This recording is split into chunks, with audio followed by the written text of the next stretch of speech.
Sir, మీకు గుర్తుంటే మీరు ప్రభుత్వం ఏర్పాటు చేసిన కొత్తల్లో మొదటి వారంలోనే ఎప్పుడో నేను మిమ్మల్ని అభినందించడానికి నేను వచ్చినప్పుడు మీరు నాతో అన్న మొట్టమొదటి మాట ఈ హైదరాబాద్ని ఫిలిం హబ్గా చేయాలి.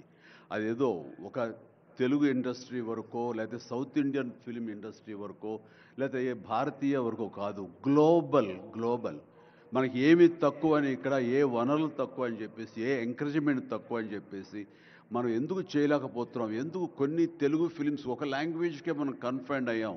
కాబట్టి నా ఉద్దేశంలో ఇది గ్లోబల్గా అన్ని రకాల ఇండస్ట్రీస్ ఇతర లాంగ్వేజ్ నుంచి సినిమా వాళ్ళు ఇక్కడ రావాలి, ఇక్కడ షూటింగ్ చేసుకోవాలి, అది నా ధ్యేయం అని అన్నప్పుడు చాలా ధైర్యంగా మాట్లాడుతున్నారు. చాలా అది నిజం కుదురుతుందా? ఎక్కడి నుంచో ఇతర దేశాల నుంచి వచ్చి ఇక్కడ షూటింగ్ చేయటం అన్నది, నేను టూరిజం మినిస్టర్గా ఉన్నప్పుడు ఫిలిం టూరిజంగా ఇక్కడ ఎంతోమంది ఆహ్వానించడానికి ఎంతో శ్రమ పడ్డాం, ఎంతో కష్టించాం. కానీ ఇక్కడ ఉన్నటువంటి అట్మాస్ఫియర్ కానీ ఎంకరేజ్మెంట్ కానీ ఆయా గవర్నమెంట్లు అంత లేకుండా ఉండటంతో అది అంత పూర్తిగా సఫలీకృతం కాలేకపోయాం.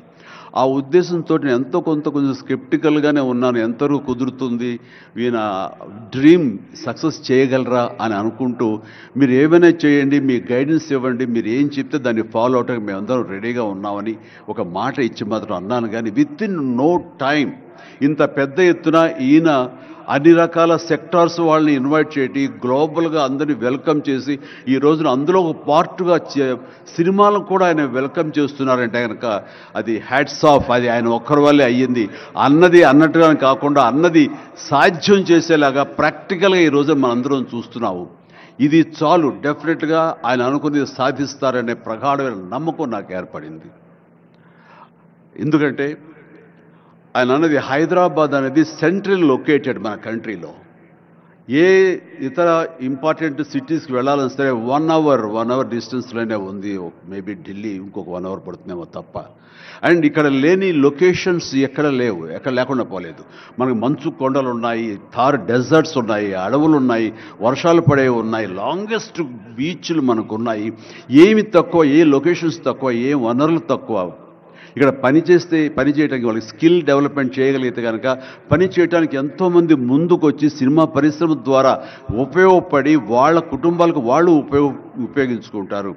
ఇది ఆ పొటెన్షియల్ పూర్తిగా ట్యాప్ చేయలేదు అన్న మాట వాస్తవం. వారు అది నేను అంగీకరిస్తూ మా సలహాల కోసంగా ఆయన కొన్ని సెమినార్లు ఫ్యూచర్లో నడిపిస్తామన్నారు. ఇప్పుడు కూడా అలాంటి చిన్న సెమినార్లు మా సినిమా పెద్దల మధ్య జరిగింది. అయితే ఇది కాంప్రహెన్సివ్గా కన్సాలిడేట్గా జరిగేలాగా విత్ ఇన్ షార్ట్ టైం మేము అందరూ కూడా ముందుకు వస్తాము. ఇక్కడ ప్రపంచానికే ఇది అద్భుతమైనటువంటి సినిమా హబ్గా హైదరాబాద్ని చేయటంలో మేమందరం ముందుంటాము. అండ్ ఈ రోజున చూస్తే కనుక బాలీవుడ్ నుంచి సల్మాన్ ఖాన్, అజయ్ దేవ్గన్లు వచ్చి ఇక్కడ మేము స్మార్ట్ డిజిటల్గా కానీ అడ్వాన్స్డ్ ఫ్యూచరిస్టిక్ స్టూడియోస్ని మేము పెడతామని అంటాం అన్నది ఇది శుభారంభం. ఇదే ఇన్స్పిరేషన్గా నేను కానీ, నాగార్జున కానీ, వెంకటేష్ కానీ, ఇతర హీరోలు కానీ, ఇతర ప్రొడ్యూసర్స్, నిర్మాతలు ఎంతోమంది ఈ రోజున ఇక్కడ ఉన్నారు ఈ సభ్యుకుల్లో. వాళ్ళందరూ కూడా ముందుకు వచ్చి చేయాలన్న ఒక కుతూహలం కానివ్వండి, అది పూర్తిగా ఛార్జ్ అయి ఉన్నారంటే ఎలాంటి అతిశయోక్తి లేదు. అండ్ ఈ రోజున ప్రపంచపరంగా చూస్తే సినిమా ప్రభావం ఎంత ఉంటుంది, ఈ సాఫ్ట్ పవర్ ఎంత ఉంటుందన్నది నేషనల్ వైడ్గా కూడా కేంద్ర ప్రభుత్వం కూడా వేవ్స్ అనేది ఒకటి ప్రారంభించి అందులో మమ్మల్ని అందరూ కూడా పార్ట్ చేశారు.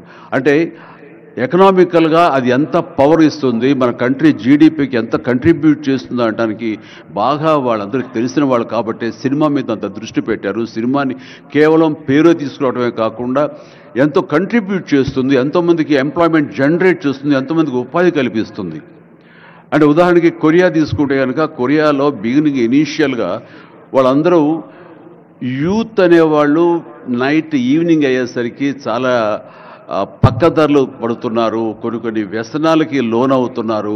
ఆ రకంగా యూత్ నిర్వీర్యమైపోతుంది. ఏం చేయాలంటాం వాళ్ళందరూ కలిపి వీళ్ళని ఎంటర్టైన్మెంట్ వైపు కనుక మనం డైవర్ట్ చేయగలిగితే, be it is music, be it is singing or films, ఇంకోటి ఇవన్నీ ఎంటర్టైన్మెంట్గా చేయగలిగితే కనుక వాళ్ళు ఆక్యుపై అయి ఉంటారు. తద్వారా వాళ్ళు ప్రోగ్రామ్స్ ఇవ్వగలుగుతుంటారు. వాళ్ళందరూ నిష్ణాతులయ్యి వాళ్ళ ఫ్యామిలీకి వాళ్ళు బాసటగా ఉంటారు. తద్వారా వాళ్ళ నుంచి జనరేట్ అయ్యి ఎంతో కొంత వాళ్ళు క్రైమ్ వైపు వెళ్లకుండా ఉంటారు. ఆ రకంగా క్రైమ్ రేట్ తగ్గించుకోవచ్చు అనే భావంతో కొరియన్ గవర్నమెంట్ స్టార్ట్ చేసింది. కానీ ఈ రోజున ప్రపంచపరంగా Korea K pop, K drama, K music అంటూ కొరియన్ వాళ్ళ ఎకానమీ, వాళ్ళ జీడిపికి ఎంతో కొంత కంట్రిబ్యూట్ చేస్తుంది. ఎన్నో బిలియన్స్ ఆఫ్ డాలర్స్ కంట్రిబ్యూట్ చేస్తుంది ఈ యొక్క సాఫ్ట్ పవర్ మ్యూజిక్ అన్నది.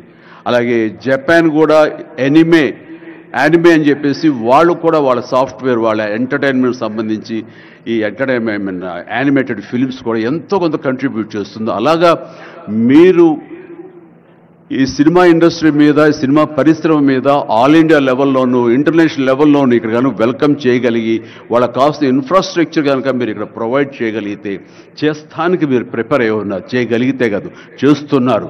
దానికి మా నుంచి పార్టిసిపేషన్ కావాలి. ఉదాహరణకి బట్టి గారు నిన్న అన్నారు, సో మన ముఖ్యమంత్రి గారు మీ అందరికీ కూడాను ఇక్కడ ఏమి కావాలి, ఎలాంటి ఇన్ఫ్రాస్ట్రక్చర్ కావాలి, ఏ రకమైన వసతులు ఏర్పాటు చేయాలి అని చెప్పండి అన్నప్పుడు నాకు వెంటనే స్పాంటైనియస్గా తోచింది, నేను వారితో పార్టిసిపేట్ చేస్తాను. ఇక్కడ స్కిల్ డెవలప్మెంట్ కోసంగా మనం కొన్ని ఇన్స్టిట్యూషన్స్ పెట్టాలి. అది డ్రైవర్ల దగ్గర నుంచి, మేకప్ మెన్ల దగ్గర నుంచి, కాస్ట్యూమర్స్ దగ్గర నుంచి, ఒక ఎడిటింగ్ దగ్గర నుంచి, సౌండ్ సిస్టమ్ దగ్గర నుంచి, కెమెరామెన్లు, డిఓపీలు అండ్ యాక్టింగ్ సంబంధించిన స్కిల్స్ కానివ్వండి, అలాగే డైరెక్షన్ కానివ్వండి, వాట్ నాట్ ఎన్నో ఈ ఇండస్ట్రీలో ఎన్నో శాఖలు ఉన్నాయి. ఆ శాఖల్లో ఎంతోమంది ఎంతూజియాస్టిక్ కుర్రవాళ్ళు ఉన్నారు. వాళ్ళు చదువు ఒక మాదిరి చదివైనా సరే ఆ చదువు ఏం తెచ్చి పెడుతుంది అనుకుంటే కనుక ఈ రోజున గొప్ప గొప్ప డైరెక్టర్స్ ఉన్నారు. ఈ రోజున ఇంటర్నేషనల్ లెవెల్కి మన సినిమాని తీసుకొస్తున్న డైరెక్టర్ వాళ్ళందరూ డిగ్రీ కూడా చదవలేదు. సో చదువు ఇది ఇంపార్టెంట్ కాదు, మీకున్న ఇంట్రెస్ట్ ఇంపార్టెంట్. ఆ ఇచ్చేటువంటి గవర్నమెంట్ ఆఫ్ తెలంగాణ ఈ రోజున మనకి ఇస్తున్న ఈ అవకాశాలను సద్వినియోగం పరుచుకుని మీరందరూ కనుక రాగలిగి ముందుకు వచ్చి ఈ యొక్క ఇన్ఫ్రాస్ట్రక్చర్ సంబంధించి వీళ్ళు ఇచ్చిన ఫెసిలిటీస్ని వినియోగించుకుంటూ స్కిల్ డెవలప్మెంట్ ముందు చేసుకోగలిగితే కనుక మీరు ఎక్కడికి వెళ్ళినా సరే, వాళ్ళు ఎంతోమంది వెబ్ సిరీస్ తీస్తున్నారు, అలాగే టీవీ సీరియల్స్ తీస్తున్నారు, సినిమాలు తీస్తున్నారు, పెద్ద సినిమాలు తీస్తున్నారు, చిన్నవి తీస్తున్నారు. అలాగే ఈ రోజున కేవలం స్క్రీన్ మీదే కాకుండా మొబైల్కి సంబంధించినటువంటి సినిమాలు కూడా చాలామంది తీయటానికి సమాయత్తం అవుతున్నారు. ఇది ఫ్లిప్ అని ఇంటర్నేషనల్గా వస్తుంది. ఇప్పుడే మహేంద్ర గారు నాతో మాట్లాడుతూ ఈ వర్టికల్ సంబంధించిన ఫిలిమ్స్ 3 minutes నిడివి, అయితే 10 minutes మ్యాక్సిమం 10 minutes నిడివి ఉన్నటువంటి సినిమాలు మనం చేయగలిగితే అది ప్రతి వాళ్ళ చేతుల్లో ఉండి అది వాళ్ళందరూ ఎంటర్టైన్ చేయగలుగుతుంది. దానివల్ల ఎంతో ఎకానమీ మనం డెవలప్ చేయొచ్చు, ఎంతోమందికి ఉద్యోగ అవకాశాలు ఇవ్వచ్చు. నేను దాన్ని ఇనిషియేట్ చేస్తానంటూ మహేంద్ర గారు చెప్తూ వచ్చారు. సో ఇవన్నీ కూడా ఇది సాదాసీదాటువంటి కాదు. సినిమా ఏదో ఆడుతుంది, 2 రోజులు డబ్బులు తెచ్చి పెడుతుంది, వాళ్ళు ఏదో మిగుల్చుకుంటారు కోట్లు అంటే తేలిగ్గా చూడదు. దీని వెనకాల చూస్తే కనుక లక్షలాది మంది యూత్ ఈ అవకాశం సద్వినియోగపరుచుకుని అభివృద్ధికి రావచ్చు, పేరు ప్రఖ్యాతులు సంపాదించవచ్చు. తద్వారా ఇన్ రిటర్న్ మీరు కూడా ఈ కంట్రీకి, మన తెలంగాణకి మీరు ఎంతో కొంత ఎకనామికల్గా మన గ్రోత్ అవడానికి ఆర్థికంగా కూడా మీ సపోర్టు లభిస్తుంది. ఇది మ్యూచువల్లీ రెసిప్రోకల్. కాబట్టి ఈ రోజున ఇక్కడ స్టూడియోకి స్థలాలు ఇస్తామంటున్నారు. స్కిల్ డెవలప్మెంట్కి కావాల్సిన క్లాసెస్, కావాల్సిన ఫ్యాకల్టీస్ కనుక అధ్యాపకులు మనం తెచ్చుకుంటే వాళ్ళ ద్వారా ఎంతోమంది ట్రైనింగ్ ఇచ్చిన వాళ్ళం అవుతాము. ఇది సద్వినియోగపరచుకోండి. దీని మీద మన ఇండస్ట్రీలో పెద్దలు కూడా సీరియస్గా ఆలోచించండి. దీని మీద నేనైతే సీరియస్గా తీసుకున్నాను, వారితో అదే అన్నాను. మీరు ఒక సెమినార్ లాంటిదో లేకపోతే చిన్న క్లోజ్డ్గా మీరందరూ నాకు ఇన్వైట్ చేయగలిగితే కనుక ఇలాంటివి ఏమైనా సదస్సులు మాకు